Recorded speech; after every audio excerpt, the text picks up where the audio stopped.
Esta es una producción de Grupo Fórmula. Encuentra más contenido como este en radioformula.mx. Ya estamos de vuelta a las 8:23. Un enorme privilegio poder platicar esta mañana con nuestro siempre admirado Omar Sánchez de Tagle. Usted lo puede escuchar, lo puede ver también con Denise Merker aquí en este espacio informativo de Grupo Fórmula, lunes a viernes de 1 a 3 de la tarde, 104.1 FM, 1500 de AM. Omar Sánchez de Tagle también es coordinador de información de Televisa y uno de los grandes periodistas, de estos reporteros periodistas que han seguido el tema de la seguridad de nuestro país desde hace ya muchos años. Una de las fuentes que has cubierto a lo largo de tu experiencia periodística. Omar, te saludo y agradezco doblemente que es fin de semana. Sabemos tus jornadas que no son sencillas ni cortas, que nos regales estos minutos. ¿Cómo te va? Buenos días. Muy buenos días a ti y a todo el auditorio. ¿Cómo estás, Jaime? Bien, afortunadamente y privilegiado de poder platicar contigo, esperando que te encuentres bien de salud, al igual que tu familia, Omar, y que nos cuentes lo que tiene que ver y la importancia y también las consecuencias de la detención de un personaje como el general Salvador Cienfuegos, el pues más alto mando de las Fuerzas Armadas en el gobierno del presidente Enrique Peña Nieto, hoy detenido en una prisión en California, acusado de situaciones muy delicadas y graves, Omar.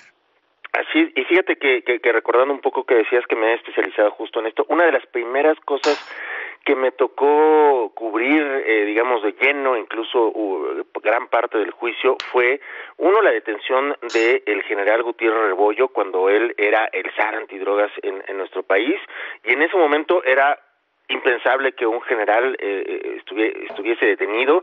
Sin embargo, si nos ponemos a pensar en lo que ocurría en esa época, Gutiérrez Rebollo era detenido, él estaba en licencia, él era general, pero era, digamos, el más alto rango que hubiesen detenido hasta ese momento. Sin embargo, nunca nos hubiéramos imaginado, yo todavía el jueves cuando decían, es que detuvieron a Salvador Cienfuegos, era todavía impensable, no solamente por la figura de Salvador Cienfuegos, sino por la figura que representa como ex secretario de la Defensa Nacional.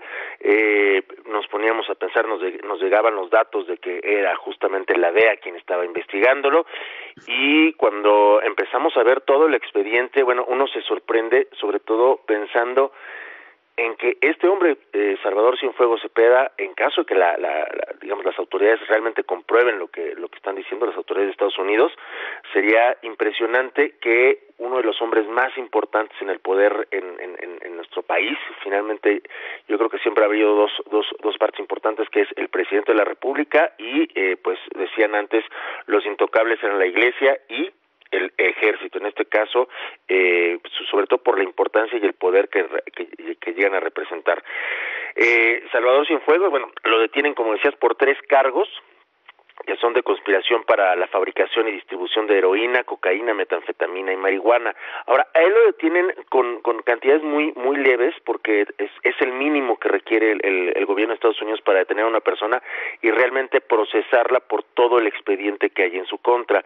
La acusación incluso trae ahí un asunto de lavado de dinero, pero ya cuando empieza uno a leer el expediente, en donde se le identifica a él como el padrino, bueno, vienen datos importantes, sobre todo que dejan ver que la posibilidad de que en este caso, pues obviamente como secretario de la Defensa no estamos pensando que hubiese operado de manera solitaria. Finalmente él tenía la capacidad, como jefe de las Fuerzas Armadas, de estar diciéndole pues a otros generales que modificaran justamente ciertos operativos, y aquí es justamente cuando viene parte de la parte del expediente, en donde se dice que pues, a él se le interceptaron miles, y cuando dicen miles no estamos hablando de cientos, sino de miles de pues mensajes que tenía el propio general con uno de los más importantes líderes en ese entonces. Estamos hablando del H2, uno de los narcotraficantes más importantes en nuestro país, sobre todo en esa época, Juan Francisco Patrón Sánchez, alias el H2. Él era originario de Mazatlán, dominaba todo el área de Sinaloa, Nayarit sobre todo, y era una de las personas que se le vinculó mucho, y tú recordarás cuando hablábamos o se habló mucho de la detención del procurador de Nayarit, el señor Edgar Beitia. Y Edgar Beitia, que además se declaró culpable del delito de narcotráfico. Y entonces, cuando empieza a ver a uno las fechas entre lo que ocurrió... Detenido además, también en San Diego. Detenido también en San Diego, exactamente, en California. Y lo curioso es que cuando ves las fechas de las operaciones de las que se le acusa a Beitia y las fechas del general Cienfuegos, que es entre diciembre del 2015 y febrero del 2017, empiezas a ver cómo el gobierno de Estados Unidos empezó a cuadrar las cosas. ¿Por qué les digo esto? Porque justamente uno dice, bueno, ¿y por qué hasta febrero del 2017 el general Cienfuegos dejó de ser investigado, o a partir del 2017 ya empezó a hacer otras actividades? No, lo que pasa es que en febrero del 2017 la Secretaría de Marina abate y a este hombre considerado como uno de los generadores de violencia más importante, Juan Francisco Patrón Sánchez. Incluso recordarás que una de las escenas, o recordará el auditorio que una de las escenas... Sí, un helicóptero. Un helicóptero atacando una casa pequeña realmente, que uno nos sorprendía el grado de violencia que hubiese ocupado en ese momento la Secretaría de Marina, pero no, finalmente era un operativo importante en donde se tenía que abatir a este hombre. Y ahí lo que sorprendía, o lo que sorprende ahora, es que en algún momento hubo una gran amistad entre el secretario de la Defensa en ese entonces, Salvador Cienfuegos, y el secretario de la Marina. ¿Qué es lo que dice el expediente y qué es lo que quizás lo que nos lleve o preocupe justamente a este gobierno? Es que en una parte en donde dice que se interceptaron cientos y miles de comunicaciones entre el general Salvador Cienfuegos y funcionarios, altos funcionarios corruptos, dice, es el asunto de quiénes pudieron haber intervenido. Y cuando nos referimos a altos funcionarios, no estaríamos solo pensando en gente del gabinete de Peña Nieto, sino cuando habla de altos funcionarios, ellos también se refieren a funcionarios del ejército mexicano que estaban operando junto con el propio Salvador Cienfuegos. Y es ahí donde uno se pregunta, ¿quiénes son estos mandos que apoyaron en estos operativos o que desviaron los operativos contra el H2? Porque, bueno, ahí vendría un asunto importante. Muchos de estos generales que estaban justamente al lado de Cienfuegos no se han jubilado, siguen operando, siguen desplegados a lo largo del país, y yo creo que este es uno de los asuntos más importantes y preocupantes en este momento. Oye, Omar, estamos platicando con Omar Sánchez de Tagle, él es coordinador de información en Televisa, y también jefe de información de nuestra compañera Denise Merker aquí en Grupo Fórmula. Omar, ¿y qué viene entonces? Porque también hay datos y hemos conocido algunos otros detalles de esta investigación. Por ejemplo, de que en estos escuchas que tenía la DEA, no sabían a quién se refería el padrino. Y hace ratito lo platicaba con Estefanía Enaro. Y un día, viendo la televisión, se dan cuenta que el padrino era el general Cienfuegos. Eso no es inverosímil. Y también el hecho de que digan, y todo lo teníamos a través de BlackBerrys. La BlackBerry, si mal no recuerdo, se jubila por el 2008, 2009. En el 2016, 2015, 2016, 2017, ya no había BlackBerrys como para tenerla en el punto importante de la comunicación, ¿no? Fíjate que yo preguntaba esto ayer y con toda la razón ya me lo recordaron, porque yo incluso hasta la fecha en el teléfono, todavía hasta hace año y medio, yo tenía un par de fuentes, sobre todo fíjate que del gobierno federal de Peña Nieto. Muchas de estas fuentes les gustaba usar mucho la aplicación de BlackBerry, de Messenger. Por eso incluso en la investigación de Estados Unidos se dice que usaba la BlackBerry de Messenger, no necesariamente el teléfono. La aplicación hasta la fecha sigue, si tú la bajas, ahora lo que pasa es que ahora te cobran para usar esta aplicación, pero es una app, digamos, un poco como WhatsApp, y Que de ahí nace, de hecho, WhatsApp.